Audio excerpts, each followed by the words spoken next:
This is The World Now, bringing you everything you need to know from around the globe. The Trump administration has opened a criminal probe into Federal Reserve Chair Jerome Powell in an explosive clash between the White House and the U.S. Central Bank. Powell disclosed that the Justice Department on Sunday served the Federal Reserve with grand jury subpoenas last week, threatening criminal indictment over comments he made to Congress about cost overruns tied to a $2.5 billion renovation of the Fed's Washington headquarters.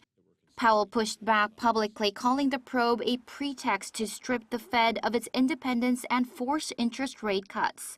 The move drew swift condemnation from former Fed chairs, global central bankers, and senior Republicans, including Senate Banking Committee members who warned the probe risks undermining the independence of the world's most influential central bank. Republican Senator Tom Tillis has already vowed to block any future Fed nominees until the administration resolves this legal assault. Financial markets reacted immediately.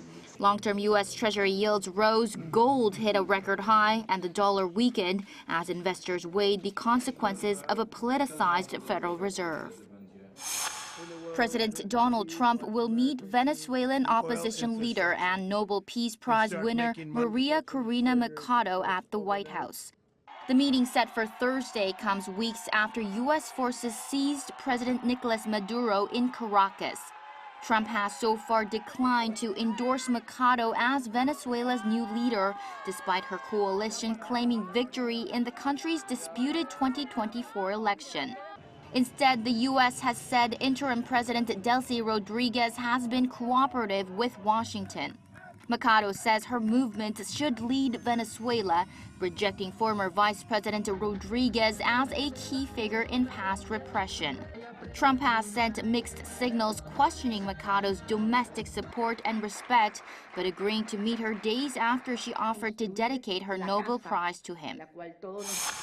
A Swiss court on Monday ordered 3 months of pre-trial detention for a bar manager following a deadly New Year's Eve nightclub fire that killed 40 people and injured 116 others.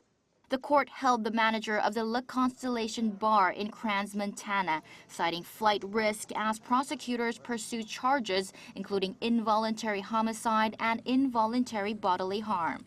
Investigators say decorative candles ignited ceiling soundproofing materials, while authorities found fire safety inspections had not been carried out since 2019. Swiss officials have launched a criminal investigation into the bar's owners, elevating the tragedy from an accident to a potential case of criminal liability. Toy maker Mattel released on Monday its first ever autistic Barbie to promote diversity and neurodivergent representation.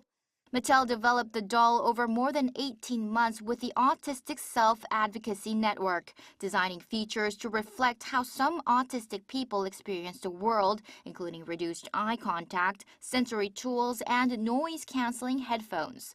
The company says the doll aims to improve representation of neurodivergent children, noting autism affects 1 in 31 8-year-olds in the United States, according to the Centers for Disease Control. 주지현, 아리랑뉴스.